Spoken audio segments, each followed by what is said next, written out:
அன்புமிக்க சகோதர சகோதரிகளே, மீண்டும் ஒரு இனிய நாளிலே உங்கள் அனைவரையும் சந்திப்பதிலே மகிழ்ச்சி அடைகின்றேன்.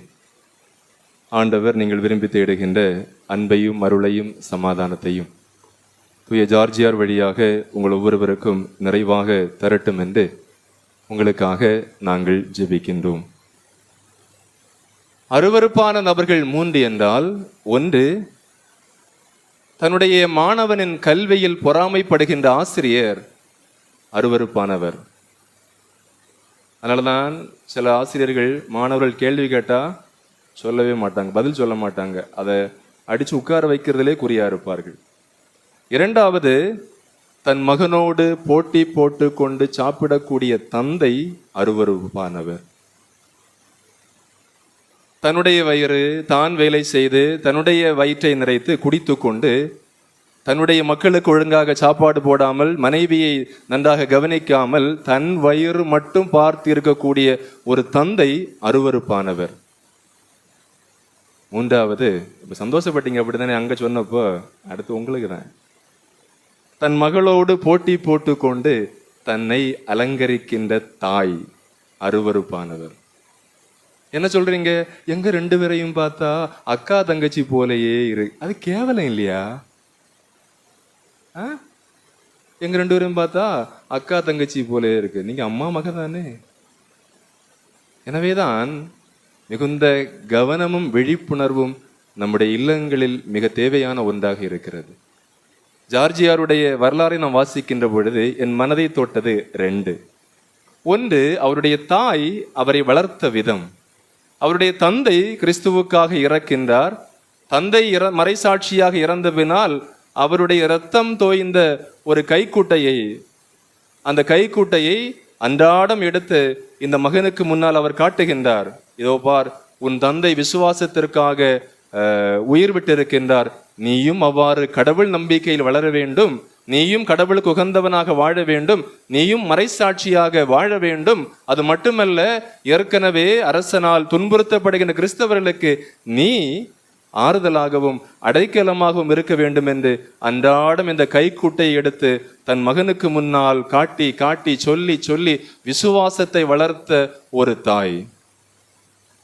இந்த விசுவாச பயிற்சி தான் அந்த மகனை ஒழுக்கத்தோடு வளருவதற்கு உதவி செய்தது.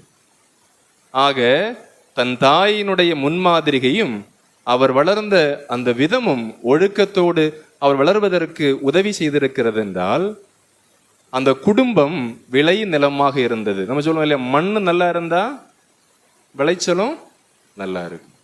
மண் நன்றாக இல்லை என்றால் களைகள் உருவாவது உறுதி. எனவேதான் பல நேரத்தில் மண் நன்றாக இல்லாமல் இருக்கின்ற பொழுது நாம் நல்ல கனியை எதிர்பார்க்கவே முடியாது. முதலில் நம்முடைய மண் நன்றாக வேண்டும் என்றால் நம்முடைய குடும்பங்கள் சீர் செய்யப்பட வேண்டும், நன்றாக வேண்டும். கிறிஸ்தவ நம்பிக்கையை ஆண்டாண்டு காலமாக பெற்றுக்கொண்டிருக்கக்கூடிய நாம் நம்முடைய தலைமுறைக்கு அதை எப்படி கடத்துகின்றோம்? எனவேதான் சொல்வார்கள், கடவுளை காட்டாத பெற்றோர்கள் நல்ல பெற்றோர்களாக இருக்கவே முடியாது. கடவுளை தங்களுடைய மக்களுக்கு காட்ட வேண்டும். எப்படி உங்களுடைய அம்மா அப்பா, உங்களுடைய தாத்தா பாட்டி கடவுள் நம்பிக்கை என்றால் என்ன, கடவுளை துன்பத்திலே தேடுவது எப்படி என்று சொல்லி தந்தார்களோ, அதை போல உங்களுடைய மக்களுக்கு நீங்கள் அதை கடத்தி இருக்க வேண்டும். அதுதான் நீங்கள் அவர்களுக்கு செய்யக்கூடிய ஆக சிறந்த உன்னதமான காரியம். நமக்கு இன்றைக்கு அதிலே ஒரு குறைவு ஏற்பட்டிருக்கிறது, ஒருபோதும் மறுக்க முடியாது. நாம் பெருமை பாராட்டி கொள்ளலாம், ஆனால் அந்த குறைவு என்பது நிவர்த்தி செய்யப்பட வேண்டும். அதனால்தான் மண் நன்றாக மாற வேண்டும். விளைநிலங்கள் நன்றாக மாறுகின்ற பொழுது நம்முடைய குடும்பங்கள் விளையக்கூடிய பயிர்கள் நன்றாக வரும். எனவேதான் நான் சொல்ல போற காரியம் எல்லாருக்கும் பொதுவானது. வழக்கமாக மறையுரைகளை கேட்டுட்டு நம்ம எழும்பி என்ன சொல்லுவோம்? தொடச்சிட்டு, மறையுரை சூப்பர். ஆனா கேட்க வேண்டிய ஆளு அவரு கேட்டிருந்தா நல்லா இருந்திருக்கும், அவ கேட்டிருந்தா நல்லா இருந்திருக்கு, அப்போ உனக்கு நான் நல்லா தான் இருக்கு. அப்படிதான் ஒரு கோயில் உட்கார்ந்து இருந்தவங்க அவங்க பாட்டுக்கு பேசிட்டு இருந்தாங்க. இப்போ ஃபாதர் கொஞ்ச நேரம் பார்த்தாரு, பொறுத்து பார்த்தாரு, அவருக்கு இவர்களை கவனத்தை கொண்டு வர இயலவில்லை. அப்ப சொன்னார், என் அன்பு மக்களே, வருகிற வெள்ளிக்கிழமை எல்லாரும் செத்து போயிருவீங்க. எல்லாரும் நிமிர்ந்து உட்கார்ந்து இருந்தாங்க. என்ன இருந்தாலும் ஃபாதர் இப்படி பேசக்கூடாது, அதுவும் பீடத்துல இருந்து இப்படி பேசக்கூடாது. அப்ப 2-3 பேர் திரும்ப என்ன செய்யறாங்க, அவங்க பாட்டு பேசுறாங்க. பின்னாடி உட்கார்ந்து இருந்த ஒரு பையன் சிரிச்சுட்டு இருக்கிறான். இப்ப ஃபாதர் நினைச்சாரு இவனுக்கு புரியல அப்படின்னு நினைச்சு அவர் சொன்னார், திரும்ப என் அன்பு மக்களே, நீங்கள் மனமாறவில்லை என்றால் வருகிற வெள்ளிக்கிழமை இரவு 12 மணிக்கு முன்னால் நம்ம கோயிலுள்ள எல்லாரும் செத்து போயிருவீங்க. பூசை முடிஞ்சு எல்லாரும் ரொம்ப சோகமா போறாங்க. ஃபாதர் இப்படியெல்லாம் என்ன செய்யக்கூடாது, பேசக்கூடாது, வேதனையோடு போறாங்க. அந்த பையன் மட்டும் சிரிச்சு சந்தோஷமா வரான். அப்ப ஃபாதர் அவனை கூப்பிட்டு, தம்பி நான் சொன்னது உனக்கும் சேர்த்துதான் சொன்னோன்னு அவன் சொன்னா, ஃபாதர் நான் இந்த கோயில் உள்ள ஆளு கிடையாது, நீங்க சொன்னது இந்த கோயில் உள்ள ஆளுக்கு, நான் பக்கத்து ஊரு, எங்க ஊர்ல பூசை இல்லை, அதனால நான் பூசைக்கு தான் வந்தேனே தவிர எனக்கு நீங்க சொன்னதுக்கு எந்த சம்பந்தமும், முதல்ல சொல்றேன், நான் சொல்ல போகிறது எல்லாருக்கும் பொதுவானது. அனுபவிக்கவர்களை நம்முடைய குடும்பங்கள் விளை நிலங்களாக மாறுவதற்கு தடையாக இருப்பது என்ன என்ற 2-3 காரியங்கள் பார்ப்போம். அதன் பின்னால் நம்முடைய குடும்பங்களை எப்படி புனிதத்தில் வளர்த்துவது என்று பார்ப்போம். அதாவது எந்த குடும்பம் கலைகளை உருவாக்கும் என்றால், குடும்பம் ஒரு சாராய கடையாக மாறுகின்ற பொழுது அந்த குடும்பம் கலைகளை உருவாக்கக்கூடிய குடும்பமாக இருக்கிறது. அதாவது இன்றைக்கு எதற்கெடுத்தாலும் குடி, குடியோ குடி, ஒரே குடி. பிறந்த நாள்னா குடி, நூலு கட்டுனா குடி, குழந்தைக்கு பள்ளிக்கு போனா குடி, பால் குடி நிறுத்தினா குடி, என் குடி, மனைவி அம்மா வீட்டு கொண்டு போனா குடி, அதுக்கப்புறம் என்னது சந்தோஷத்துல குடி, திருப்பி வந்து அதுக்கப்புறம் செத்தாலும் குடி, கிறிஸ்துமஸ்னா குடி, ஈஸ்டர்னா குடி, ஒரே குடி, குடியோ குடி. ஆனா நீங்க என்ன சொல்றீங்க, இப்ப யாரு குடிக்கலே? நிறைய பேர் சொல்லக்கூடிய வார்த்தை பொதுவாகி விட்டது, என்னது, யாருதான் இப்ப குடிக்கல? இப்படி சொல்லக்கூடிய எல்லா தாய்மார்களும் தண்டிக்கப்பட வேண்டியவர்கள், உண்மை. எனவேதான் எல்லா நிலையிலும் பாட்டில் பாட்டில் பாட்டில். பையன் வெக்கமே இல்லாம சொல்றான், நீங்க பார்ட்டி வைக்கணும், 5000 ரூபாய் ஒதுக்கணும். அந்த அம்மா என்ன சொல்லுது, குடுங்க குடுங்க. உண்மையா இல்லையா? எனவேதான் போதையில் மிதக்கக்கூடிய குடும்பங்கள் இறையருள் குறைந்த குடும்பங்கள். அதைத்தான் விவிலியம் நமக்கு சொல்கிறது. எசாயா 5:11, விடியற்காலையிலே விழித்தெழுந்து போதை தரும் மதுவை நாடி சுவைத்து இரவு வரை குடித்து பொழுதை போக்குபவருக்கு ஐயோ கேடு. நீதிமொழிகள் 23:21 சொல்லுகிறது, குடிகாரரும் பெருந்தீனியரும் முடிவில் ஏழைகள் ஆவர், உண்டு குடித்த மயக்கம் கந்தையை உடுத்துவிக்கும். இன்னும் ஒருபடி மேலே போய் சீராக்கு ஞானம் 19:1 சொல்லுகிறது, குடிகாரரான தொழிலாளர்கள் ஒருபோதும் செல்வராக முடியாது. உண்மையா இல்லையா? குடிகாரரான தொழிலாளர்கள் ஒருபோதும் செல்வராக முடியாது. சிறியவற்றை புறக்கணிப்போர் சிறிது சிறிதாக வீழ்ச்சி அடைவர். ஆரம்பத்திலே அதை தடுக்கவில்லை என்றால் சிறிது, அது போதைக்கு மட்டுமல்ல, என்ன விஷயமாக, சீரியல் பார்க்கறதாக இருந்தாலும் சரி, அலைபேசியில விளையாடுவதாக இருந்தாலும் சரி, ஆரம்பத்திலே கிள்ளி எறியவில்லை என்றால் சிறியவற்றை புறக்கணிப்போர் சிறிது சிறிதாக வீழ்ச்சி அடைவர். என்ன இருக்குன்னு பார்க்க தான் உள்ள போனோம், இப்ப வெளியே வரவே முடியல. ஃப்ரெண்ட்ஸ் கூட்டிட்டு போனாங்க, அவங்க சும்மா தொட்டு பாரு, நக்கி பாருன்னு சொன்னாங்க, நக்கிதான் பார்த்தேன். உண்மை. அந்த அம்மா கல்யாணத்துக்கு முன்னாடி சொல்லுச்சு, பையன் குடிப்பானா, லைட்டா நக்கிதான் பாப்பான் அப்பா. உண்மை. எனவேதான் அன்புமிக்கவர்களே, பல பிராண்ட் இருக்குது. இப்ப எனக்கு தெரிஞ்ச 4-5 பிராண்ட் உங்களுக்கு சொல்றேன். இப்ப நீங்க சொல்லக்கூடிய அந்த வீரன், நெப்போலியன், அந்த பிராண்ட் இல்ல, இது கடையில கிடைக்காது. அதாவது 6 பிராண்டுகளை நான் பார்த்திருக்கேன் பல இடங்கள்ல. பிராண்டி அல்ல, பிராண்ட். அதுல ஒன்று குழி விழுந்தான். குழி விழுந்தான்னா, குடிச்சா ஒரு பாட்டில் அடிச்சா பக்கத்து ஓடையில அப்படியே அவர் நினைச்சுவாரு, விழுந்து கிடப்பாரு. அதுல ஒண்ணு என்னது, குழி விழுந்தான். 2வது மணப்பெண். நீங்க பார்த்திருப்பீங்க, ஒரு பாட்டில் உள்ள போச்சுன்னா இந்த மணப்பெண்ணை போல அவர் நினைச்சுவாருன்னு வெக்கப்படுவாரு, அப்படியே வலியும். பார்த்திருக்கீங்களா? 3வது புல்லு புடுங்கி. அதாவது அவரு குடிச்சாருன்னா அப்படியே உட்கார்ந்து இருப்பாரு. அந்த இடத்துல உள்ள எல்லா புல்லையும் ஒன்னொன்னா புலம்பி புலம்பி என்ன செய்வாரு, புடுங்கி எடுத்துட்டே இருப்பாரு. 4வது போஸ்ட்மேன். போஸ்ட்மேன்னா சொந்த வீடை தவிர மீதி எல்லா வீட்டுக்கும் வழி தெரியும் அவருக்கு.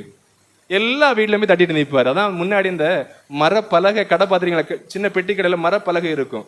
அப்ப அந்த கடை பூட்டி இருக்குது, மேல தெருவிளக்கு எரிஞ்சிட்டு இருக்குது. இவர் பார்த்தாரு, வீடு பூட்டி இருக்கு, மேல லைட் எரியுது. குட்டைய வசந்தா கதவை தொரட்டி, குட்டைய வசந்தா கதவை தொரட்டி, குட்டைய வசந்தா கதவை தொரட்டி. வசந்தா உள்ள இருந்து அவன கதவை திறக்கும். எனவே சொந்த வீடு தவிர மீதி எல்லா வீட்டுக்கும் அவருக்கு வழி தெரிகிறது. அடுத்தது மரமேறி. ஒண்ணு குடிச்சா கீழே நிக்க மாட்டாரு, எல்லாம் மரத்திலையும் ஏறுவாரு. பப்பாளியில ஏறி விழுந்து கிடப்பாரு, முருங்கையில ஏறி விழுந்து கிடப்பாரு. அடுத்தது மெஸ்ஸியா. மெஸ்ஸியானா ஒரு பெக்கு உள்ள போனா 3 நாள் தாண்டின பிறகுதான் அவர் நிமிந்து நிற்பாரு. சில ஆட்கள் உண்டு, வயித்தால போகும் வாயால போகும், 3 நாள் வேணும் அவருக்கு. எதுக்கு? திரும்ப எழும்பி நிற்கிறதுக்கு. இந்த பிராண்டு கடையில ஒன்றும் கிடைக்காது. அன்புமிக்கவர்களே, நீங்க சிரிச்சீங்க. நாம் அதை இன்றைக்கு பழக்கப்படுத்தி விட்டோம். இதெல்லாம் எல்லாரும் செய்யக்கூடிய. ஆனால் குடிகாரருக்கு திருமணம் செய்து கொடுக்கப்பட்ட அந்த ஒரு பெண்ணினுடைய நிலைமை என்பது பரிதாபம். நீங்க இன்னும் சொல்லுங்க, உங்களுக்கு என்ன தெரியும்? நீங்க என்ன சொல்லுவீங்க? என் பையன் எங்கிட்ட இருந்தது வரைக்கும் நல்லா தான் இருந்தான், அவன் தொடங்குறதே உங்கள்கிட்ட வச்சுதான். நீங்க பின்னாடி போனீங்களா பாக்குறதுக்கு? அவன் அழகா உங்களை ஏமாத்தி நீங்க ஒன்னும் தெரியாம அறிவியலிகளா இருந்துட்டு மருமகளை குறை சொல்லு, நீ வந்த பிறகுதான் அவன் குடிக்க தொடங்கினான். சொல்லவே கூடாது. ஏன் தெரியுமா? அந்த குடிகார கணவனுக்கு வாழ்க்கைப்பட்ட பெண்களுடைய நிலை பரிதாபம். 2 மணிக்கு அவர் எழும்புறாரு. எனக்கு வேதனையா இருக்கு கேட்கும்போது. 2 மணிக்கு எழும்பி அவன் என்ன செய்றான்? ரெஸ்ட் ரூம் போகணும் அப்படின்னு சொல்றான். போய் ஃப்ரிட்ஜை திறக்கிறான். திறந்தவன் அதிலே ஒண்ணு கடிக்கிறான். அப்போ நம்ம ஃப்ரிட்ஜு கதவை கொஞ்ச நேரம் திறந்து வச்சா அந்த லைட் என்ன செய்யும்? அணையும். ஓடி வந்து மனைவிக்கு ஒரு மிதி, நான் ஒண்ணுக்கு போயிட்டு இருக்கும்ப நீ எதுக்கு லைட் ஆஃப் பண்ண? இது சிரிக்கிறதல்ல, அந்த பெண்ணினுடைய நிலை. 2வது, 15 வயதுல 2 பெண் பிள்ளைகள், 15 13 தூங்கிட்டு இருக்குது. மனைவி பக்கத்துல படுத்திருக்கிறாங்க. இவர் எழும்பினாரு, நிமிர்ந்து நின்று அந்த பெட்டிலே ஒண்ணு கிடைக்கிறார். ஆனா வெளியே வரும்போது நீங்க என்ன சொல்லுவீங்க? அவனுக்கு அவளுக்கு அவனை பார்க்க தெரியல, அதான் அவன். உண்மையா இல்லையா? ஆனால் நான் சொல்லுவேன், ஒருவேளை நீங்க இப்படி எல்லாம் பேசுறத அந்த மனைவியினுடைய காதுல கேட்டு அந்த மனைவி பெருமூச்சு விட்டு கண்ணீர் விட்டு அழுதால் கவனம். அதுல யாரும் என்ன செய்யாதீங்க, குறை சொல்லாது. உங்களுடைய மக்களை முதல்ல திருத்துங்க. அதை விட்டுட்டு மருமக்களுக்கு மேல சொல்லி குறை சொல்லி இருப்பதில் அல்ல. போதை பழக்கம் எங்கே தொடங்கியது என்பதை நீங்கள் கவனித்துக் கொள்ளுங்கள். இன்றைக்கு இந்த ஊரிலே 10ஆம் வகுப்புக்கு மேல் கடலுக்குள்ள போறவங்க எத்தனை பிள்ளைகள் இருக்கிறாங்க? இல்லையா? படிப்பை பாதியிலே நிறுத்திவிட்டு எத்தனை பிள்ளைகள் கடலுக்கு செல்லுகின்றார்கள்? நீங்க என்ன நடவடிக்கை எடுத்தீங்க? நீங்க என்ன, 500 ரூபாய் கிடைக்கும், அவனுக்கு கடல் மேல ஆர்வம், படிப்பை நிறுத்திட்டு. அப்ப எங்க தொடங்குச்சுது? 10ஆம் கிளாஸ்ல முடிச்சுட்டு போனவன் உடல் அசதிக்கு கூட இருக்கிறவங்க எல்லாம் குடிக்கிறாங்க. கொஞ்சம் வர வர என்ன செய்யறான்? குடிக்க ஆரம்பிக்கிறான். நீங்களும் அதை என்ன செய்யறீங்க? நமக்கு வருமானம் தானே முக்கியம், அவன் எப்படி பண்ணாலும் பிரச்சனை இல்லை. ஏன்னா நாளைக்கு ஒருத்தி வருவா அவனை திருத்துறதுக்கு. வெக்கமா இல்லையா நமக்கு? அப்ப எத்தனையோ கமிட்டிகள் நமக்கு இருக்குது. ஏன் ஒரு கமிட்டி தீர்மானம் போட முடியாதா? 21 வயசு ஆகாம 18 வயசு ஆகாம எந்த பிள்ளைகளையும் நம்ம கடலுக்குள்ள கூட்டிட்டு போகணும்னு சொல்ல முடியாதா? முடியாதா? மீதி எல்லாத்தையும் கமிட்டி வச்சு நம்ம தீர்மானம் போடுறோம் இல்லையா? பிள்ளைகளுடைய வாழ்வாதாரம், எதிர்காலத்தை நாம் கவனிக்க வேண்டும் என்றால் பிள்ளைகள் படிக்கணும். மற்ற ஊர்களை பாருங்க, பிள்ளைகள் படித்துக் கொண்டிருக்கிறார்கள். பெண் கல்வி 0 இங்க. எந்த பிள்ளையை பார்த்தாலும் அம்மா படிச்சுட்டு 10ஆம் கிளாஸ் 12ஆம் கிளாஸ் அவ்வளவுதான். இதுக்கு தான் என்ன செய்யணும்? பிள்ளையை பெற்று வளர்த்து குடும்பம் நடத்தி. ஆனால் எல்லா வெளி உலகத்தினுடைய ஆடம்பரங்களுக்கு முன்னேற்றத்திற்கும் இவர்கள் பலியாடர்கள் ஆகி கொண்டிருக்கிறார்கள். என்னன்னா, இவர்கள் படிக்காதவர்களாக இருந்தாலும் அதை சமாளிக்க வேண்டிய சூழல் இருக்கிறார்கள் அல்லவா? அதனால அந்த குடும்பங்கள் இன்றைக்கு திணறுவதை நம்மால் பார்க்க முடியவில்லையா? எனவேதான் இந்த ஆண்டிலிருந்தாவது யோசியுங்கள். எந்த பிள்ளைகளும் இடை நிற்கக்கூடாது, எந்த பிள்ளைகளும் கல்லூரிகளுக்கு செல்லாமல் இருக்கக்கூடாது, படிக்கணும். அதுதான் இந்த சமூகத்தினுடைய வளர்ச்சிக்கு வித்திடுமே தவிர வேற பணம் வரும் நாளை போகும், அது விரும்பத்தக்க ஒன்றாக இருக்காது. இன்னும் போட்டோம், கப்பல்ல இருக்கிறான், கப்பலுக்கு நம்ம சொல்றோம் இல்லையா? கப்பல் என்ன வேலை செய்யறான்னு நினைக்கிறீங்க? மற்ற ஊர்களில் பையன் என்ன செய்யறான்? கப்பல் இருக்கிறான். எவ்வளவு சம்பளம்? 2 லட்சம். உங்க பையன் கப்பல் இருக்கிறான், எவ்வளவு சம்பளம்? 15,000 சொல்றோமா? ஏன்னா 10ஆம் கிளாஸ் முடிச்சுதான் போயிருக்கிறான் கப்பலுக்கு. எனவே தகுதிப்படுத்திக் கொள்வதற்கு நம்முடைய மக்களை நாம் சரிவர கவனிக்க வேண்டும். அதற்கு தான் விளைநிலங்கள் சரியாக இருக்க வேண்டும். குடிக்கக்கூடிய ஒரு தந்தையினுடைய மகன் ஆளுமை தன்மை அற்றவனாக இருக்கின்றான். குடிக்கக்கூடிய ஒரு தந்தையினுடைய மகன் மகள் பொய் சொல்லக்கூடியவர்களாக இருக்கின்றார்கள். குடிக்கக்கூடிய ஒரு தந்தையினுடைய மகன் மகள் பயத்திற்கு ஆள்பட்டவராக இருக்கின்றார்கள். என்ன செய்ய முடியும்னு நினைக்கிறீங்க நீங்க? அது மட்டுமல்ல, அந்த குடிகாரருக்கு கல்யாணம் செய்து கொடுக்கப்பட்ட பெண் காரணமே இல்லாம அழுது நினைச்சு நினைச்சு வேதனைப்படுது. வாழ்க்கை வெறுத்து போய் விரக்தியில் இருக்கு. அதுதான் விவிலியம் சொல்லுகிறது. சீராக்கு ஞானம் 31:30 இறைவார்த்தை. குடிவரி சீற்றத்தை தூண்டிவிடுகிறது, வலிமையை குறைக்கிறது, காயத்தை ஏற்படுத்துகிறது. இந்த காயம் என்பது உடன் வாழ்பவர்களுடைய காயம். எந்த காரணமும் இல்லாமல் ஒரு மனைவியினுடைய அழுகுரல் ஒருபோதும் காதுகளிலே கேட்கவில்லையா? 25 வயது பெண் ஜெயில பிடிச்சு உட்கார வச்சிருக்கிறாங்க. சொந்த குழந்தையை, 2 மாத குழந்தையை அரிவாளால் வெட்டி துண்டு துண்டாக வெட்டி கோபம் அடங்காமல் தீ வைத்து எரித்திருக்கிறாள். அவ பேசவே இல்லை, பிரம்மை பிடித்தவளை போல உட்கார்ந்து இருக்கிறா. நம்ம சொல்றோம் இல்லையா, என்ன ஆண்கள்னா குடிக்கதான் செய்வாங்க. கேளுங்க கதைகளை. நமக்கு வராத வரைக்கும் எல்லாம் வேடிக்கை தான். அடுத்த வீட்டு கதைகள் எல்லாம் நமக்கு எப்படி இருக்கும்? வேடிக்கையா தான் இருக்கும். சொந்த வீட்டுல வரும்போதுதான் அதனுடைய வலியும் வருத்தமும் தெரியும். அந்த பிரம்மை பிடித்தவளை போல உட்கார்ந்து இருக்கிறா, பேசவே இல்லை. என்ன காரணம்? 28 வயது இளைஞன், குடிக்கு அடிமையானவன், அடிக்கடி சண்டை பிடிக்கிறான். வீட்டில இருந்த எல்லா பொருளையும் வித்து வித்து வித்து குடிக்கிறான். எதுவுமே மிச்சம் மீதி இல்லை. மீதி இருந்தது ஒரு கேஸ் சிலிண்டர். அன்றைக்கு இரவு வந்து சிலிண்டரை தூக்கிட்டு போய் 2200 ரூபாய்க்கு வித்திருக்கிறான். மறுநாள் தீபாவளி. தீபாவளி அன்று எல்லாரும் புத்தாடை அணிந்து கொண்டாடுவதற்கு தயாராய் கொண்டிருக்கிறார்கள். வெளியே போனவன் வீட்டுக்கு வந்தான். பணம் எடுன்னு சொன்னா, என்கிட்ட பணம் இல்லைன்னு சொன்னா, குழந்தையினுடைய காலில் கிடந்த அந்த கொலுசை கலத்திட்டு போயிட்டான். அவள் கொஞ்சம் கண்ணா சென்ற நேரம் தீபாவளி. குழந்தை காலையிலே அழுகிறது. பால் வாங்க காசு இல்லை. நன்றாக அடக்கி அடக்கி பார்த்தாள், அவளால் முடியவில்லை. குழந்தை கத்தி அழுகிறது. வெளியிலே சத்தம் கேட்கிறது. புத்தாடை அணிந்து தீபாவளி பட்டாசுகள் வெடிக்கிறது.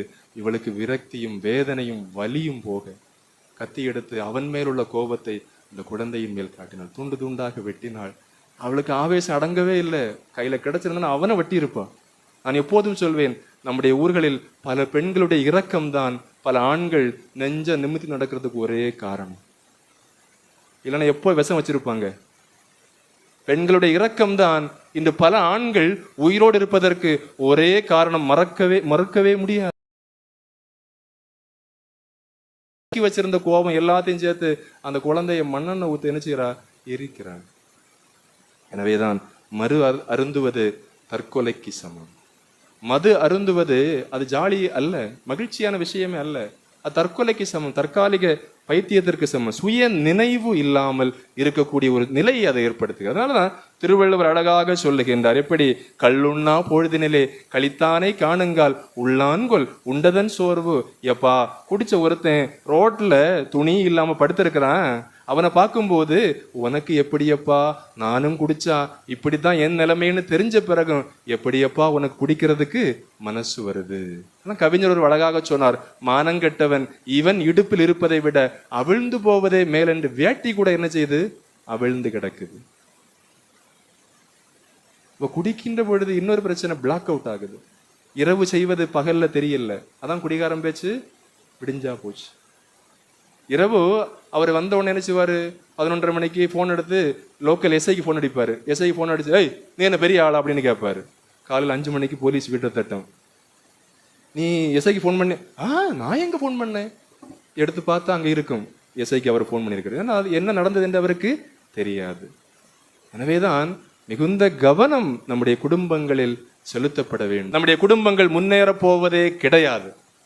எனவேதான் விளை நிலங்கள் சரிவர வர வேண்டும் என்றால், வரும் தலைமுறை சரியாக வேண்டும் என்றால், இளைஞர்கள் தங்களுடைய வாழ்க்கை பாதையை தேர்ந்து கொள்ள வேண்டும் என்றால், இளம் பெண்கள் நன்றாக படிக்க வேண்டும் என்றால், போதை பழக்கம் என்பது நிறுத்தப்பட வேண்டும்.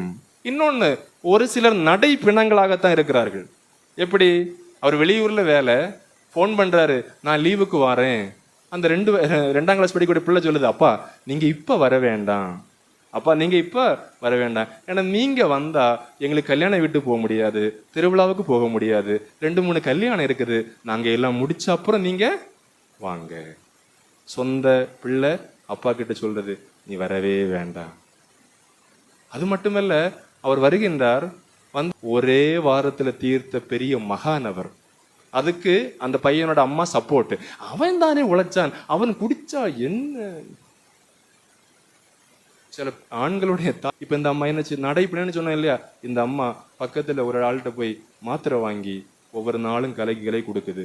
இவன் எழும்பவே மாட்டான். காலையில கொடுத்தா படுக்க வச்சிடும், மத்தியானம் எழும்புனா தண்ணியில போட்டு கலக்கி கொடுத்து படுக்க வச்சிடும், சாயம். இப்படியே 1 மாசம் அவன் லீவுக்கு போறது வரைக்கும் அவன் எழும்பாம பணமாவே, அவன் நடைப்பணம் தானே, அவன் பணத்துக்கு சமம் தானே, அவன் மனுஷனா. எனவேதான் நம்முடைய வாழ்க்கையில் யாராவது இவன் எல்லாம் உயிரோடு இருக்கிறதுக்கு செத்து போறது மேல் என்று மனைவியோ மக்களோ நினைத்தால் நம்ம வாழ்க்கையில வாழ்றதுல அர்த்தமே கிடையாது. யாரை பற்றியாவது, யாரை பார்த்தாவது, சொந்த மனைவியோ சொந்த பிள்ளைகளோ நீ எல்லாம் இருக்கிறதுக்கு, உயிரோடு இருக்கிறதுக்கு செத்துப்போ என்று அவர்கள் நினைத்தாலே அந்த வாழ்க்கை சீர்தூக்கிப்பட பார்க்கப்பட வேண்டிய வாழ்க்கை. என்னை மன்னித்துக் கொள்ளுங்கள், சில வீட்டுல அப்பா செத்தாதான் குடும்பம் நல்லா ஆகுது, தப்பா நினைக்காது. குடிச்சு அம்மா எவ்வளவு முயற்சி பண்ணாலும் வாய்ப்பே இல்லை. ஆனா அப்பா செத்து போனார், பிள்ளைகளும் அம்மாவும் சேர்ந்து என்ன செய்யறாங்க, உழைக்கிறாங்க, வீடு நல்லா. நாம் கையாள வேண்டிய விஷயம் என்பது இந்த போது. இப்ப அவர் சொல்லுவாரு, 50 வயசாச்சு, எனக்கு இல்லாத நோயே இல்லை, நான் இனி குடிக்கவே மாட்டேன், என்ன நல்லா பார்த்துக்கோங்க. நீ குடிச்சா என்ன, குடிச்சாட்டா இனி என்ன? நல்ல காலத்துல உன் வயிறை மட்டும் பார்த்த. மக்கள் வளர வேண்டிய வயசுல 18 வயசுல 19 வயசுல வெறும் கஞ்சி குடிச்சு வளர்ந்த பிள்ளைகள் எனக்கு தெரியும். சம்மந்தியும் துவையலும் வச்சு குடிச்சு, அப்பா பரோட்டா இறைச்சி சாப்பிட்டு அங்க இருப்பாரு, குடிச்சிட்டு பரோட்டாவும் கறியெல்லாம் சாப்பிட்டு அவர் வருவாரு, பிள்ளைகளும் அம்மாவும் கஞ்சி. எத்தனையோ குடும்பங்கள். இப்ப நல்ல காலத்துல நீ உன் வயிறை மட்டும் பார்த்துக்கிட்ட, பிள்ளைகளை நீ பார்க்கிறது. எனவே மிகுந்த கவனம். நம்முடைய மக்கள் நமக்கு முக்கியம். அதான் நம்முடைய மக்கள் வளர்ந்து வருவதற்கு இது ஒருபோதும் தடையாக இருக்க. என்ன சொல்றாங்க, அப்பாவுக்கு படிக்க வைக்க வசதி இல்லை, ஆனா அதெல்லாம் குடிக்கிறாரு. அதை கேட்கறதுக்கு பரிதாபமா இல்லையா? எனவே அன்புமிக்கவர்களே, இதிலே நாம் கவனம் செலுத்த வேண்டும். போதை பழக்கம் எப்பொழுதும் நம்மை மதி மயங்க வைத்து சுய நினைவு அற்றதாக மாற்றி விடுகிறது. எனவே மிகுந்த கவனத்தோடு அதை நாம் கையாள வேண்டும். உங்களுக்கு கொஞ்சம் சந்தோஷம் ஆச்சு. ஃபாதர் வந்து ஒரு நாள் எல்லாம் போதையை பற்றி சொன்னாரு. அது பழைய வீட்டுல கிடக்கு ஃபாதர், என்ன செய்ய முடியும்? சரி, இப்ப வெளியே நின்று மந்திரிச்சிட்டு கதவை திறந்தா அங்க நிக்குது, வெல்கம் 130 டிவி. அப்ப 240 ரூபாய்க்கு பைபிள் வாங்குறதுக்கு மறந்து போச்சு, 600 ரூபாய்க்கு ஒரு படம் வாங்கி வைக்கிறதுக்கு நினைவே இல்லை. ஆனா 23,000க்கு டிவி வாங்கி வைக்கிறதுக்கெல்லாம் தெளிவா தான் இருந்திருக்கிறோம். நம்ம எங்கே நாம் நிற்கிறோம்? நம்முடைய விசுவாசம் எங்கே நிற்கிறது? எனவேதான் நம்முடைய வாழ்வை மீண்டும் மீண்டும் அதுக்கு வட்டி கடன் கட்டக்கூடிய குடும்பத்தார் நம்முடைய இல்லையா? எனவேதான் எளிய வாழ்க்கை என்பது தேவையான ஒன்று, ஆடம்பரம் அல்ல. ஆடம்பரம் நமக்கு ஒருபோதும் சாப்பாடு போடவே செய்யாது. நம்முடைய குடும்பங்கள் மீண்டும் மீண்டும் சீர்தூக்கி பார்க்க. அதனால நீதிமொழி 31:30 சொல்லுகிறது, எழில் ஏமாற்றும் புகழத்தக்கவள். நீதிமொழிகள் 11:22 சொல்லுகிறது, மதிகட்டு நடக்கும் பெண்ணின் அழகு பன்றிக்கு போட்ட வைர மூக்குத்தி. அதனால பையன் மாதிரி பார்த்திருப்பீங்க, இப்போ எல்லாம் குருவி. திட்டக்கூடாது. ஏன் தெரியுமா? ஒரு நேரம் வரும் அவன் தானா வெட்டுவான். எப்போ? நீங்க கல்யாணம் ஆன எந்த பையனாவது நிமித்தி வளர்த்துருந்தீங்க பார்த்துருக்கீங்களா? அதனாலதான் அவன் கடைக்கு போனான், கடைக்காரர் கேட்டாரு, என்ன கட்டிங் வேணும்? Mushroom cutting, Indira Gandhi cutting, Diana cutting, step cutting, box cutting, எந்த கட்டிங் உனக்கு வேணும்னு கேட்டப்போ அவன் சொன்னான், நீங்க என்ன கட்டிங் வெட்டுங்க.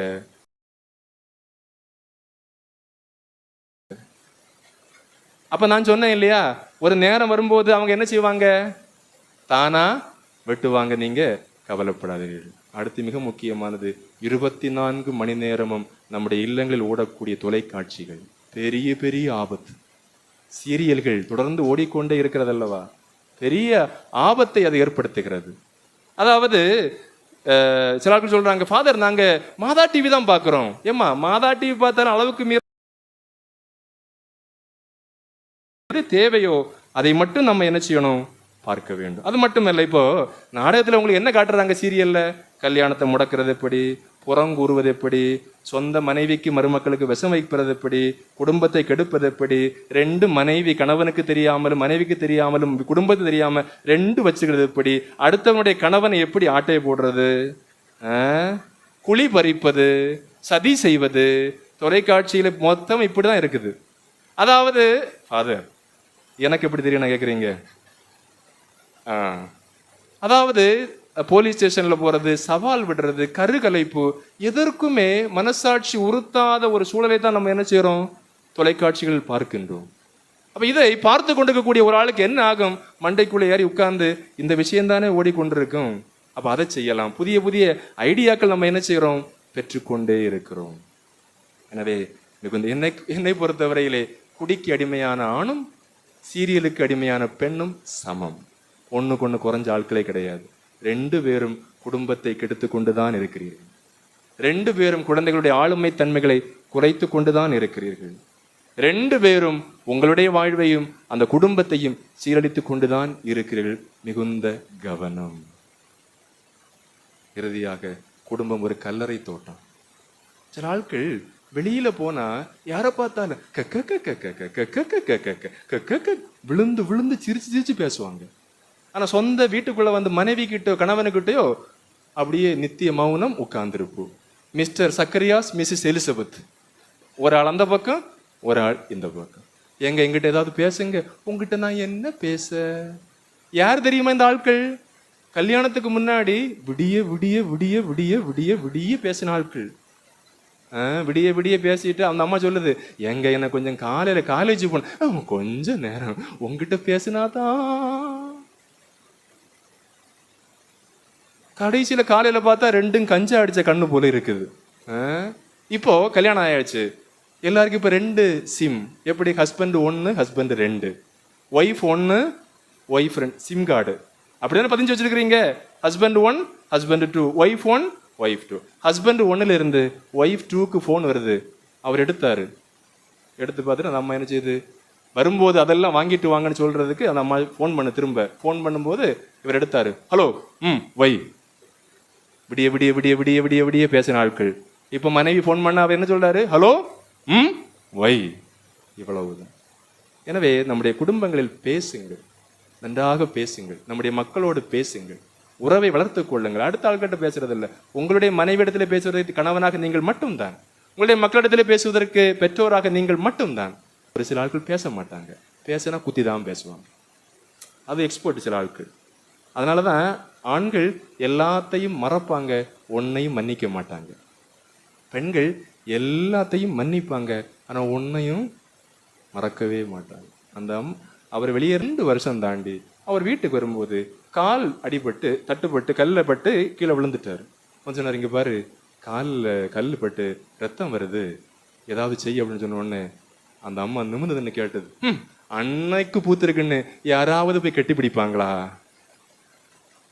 இவ்வளவு வேதனையா இருக்கு அந்த அம்மாவுக்கு இல்லையா? என்னதான் இருந்தாலும் அது ஒரு வலி. ஆனா நம்ம என்ன சொல்றோம், அவர் குடிக்கவே மாட்டார். குடிகாரம் பேச்சு. ஆனா குடிக்காத சில ஆட்கள் பேசுவாங்க, அது இதயத்தை தொலைச்சு அப்படியே ஏறும். ஆனா ஆள் என்னது டீசென்ட், குடிக்கவே மாட்டார். ஆனா ஒவ்வொரு பேச்சும் கத்தி குத்து. அன்புமிக்கவர்களே, 3, நம்முடைய குடும்பங்கள் பள்ளிக்கூடங்களாக மாற வேண்டும். நம்முடைய குடும்பங்கள் ஆலயங்களாக மாற வேண்டும். ஏனென்றால் உங்களுடைய பள்ளிக்கூடத்து என்பது ஒவ்வொரு குடும்பமும் பள்ளிக்கூடம், ஒவ்வொரு பெற்றோரும் ஆசிரியர்கள்.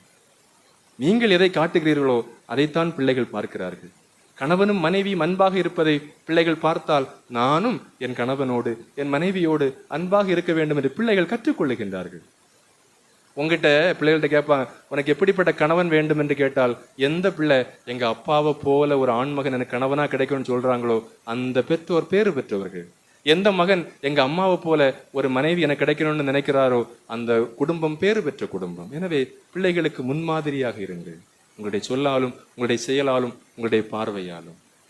தாய் தந்தையர் வயசானவங்களை நல்லா கவனிங்க. நீங்க தூக்கி சாப்பாடு கொடுத்து துணி மாற்றி குளிக்க வைத்து உதவி செய்வதை உங்களை பிள்ளைகள் பார்க்கின்ற பொழுது, நாளைக்கு எங்க அம்மா அப்பாவுக்கும் வயசாகும் போது இப்படித்தான் செய்ய வேண்டும் என்று நீங்கள் உங்களுடைய மக்களுக்கு காட்டி கொடுக்கிறீர்கள். அதனாலதான் ஒரு பேராசிரியர் சொன்னார், குரு பலி ஒப்பு கொடுக்கின்றார். அந்த குருவின் உன்னதமான கைகளை விட என் கை புனிதமானது. ஏனென்றால் என் தாய் தந்தையரை 2 ஆண்டுகள் அவளுடைய படுக்கையில் எழும்ப முடியாத நிலையிலே மல ஜலங்களை எல்லாம் துடைத்து சுத்தம் செய்து அவர்கள் இறுதி வரையிலும் மகிழ்ச்சியாக இறப்பதற்கு நான் உதவி செய்திருக்கிறேன். எனவே பலி செலுத்தக்கூடிய குருவின் கைகளை போன்று என்னுடைய கைகளும் புனிதமானது. இது உண்மை. எந்த குடும்பத்தில் பெற்ற தாய் தந்தையரை, மாமனார் மாமியாரை மிகுந்த கரிசனையோடு கவனிக்கிறீர்களோ உங்களுடைய கைகள் ஆசீர்வதிக்கப்பட்ட கை. மீண்டும் நினைவூட்டுகின்றேன். சீராக்க ஞானம் 25:1 சொல்லுகிறது, என் மனதிற்கு பிடித்தவை 3, அவை கடவுள் முன்னும் அழகு, மனிதர் முன்னும் அழகு. 1, உடன்பிறப்புகளுக்கிடையே ஏற்படுகின்ற நட்பு, உடன்பிறப்புகளிடையே ஏற்படுகின்ற ஒற்றுமை, கடவுள் முன்னும் அழகு, மனிதர் முன்னும் அழகு. 2வது, அடுத்திருப்பவரோடு ஏற்படுகின்ற நட்பு, கடவுள் முன்னும் அழகு, மனிதர் முன்னும் அழகு. 3வது, தங்களுக்குள்ளே ஒன்றித்து வாழுகின்ற கணவன் மனைவி, கடவுள் முன்னும் அழகு, மனிதர் முன்னும் அழகு. உங்களுடைய சொல்லாலும் செயலாலும் பார்வையாலும் கடவுள் முன்னும் மனிதர் முன்னும் உங்கள் மக்கள் முன்னும் அழகாய் திகழ உங்களை வாழ்த்துகின்றேன். உங்களுக்காக ஜெபிக்கின்றோம். ஆமென்.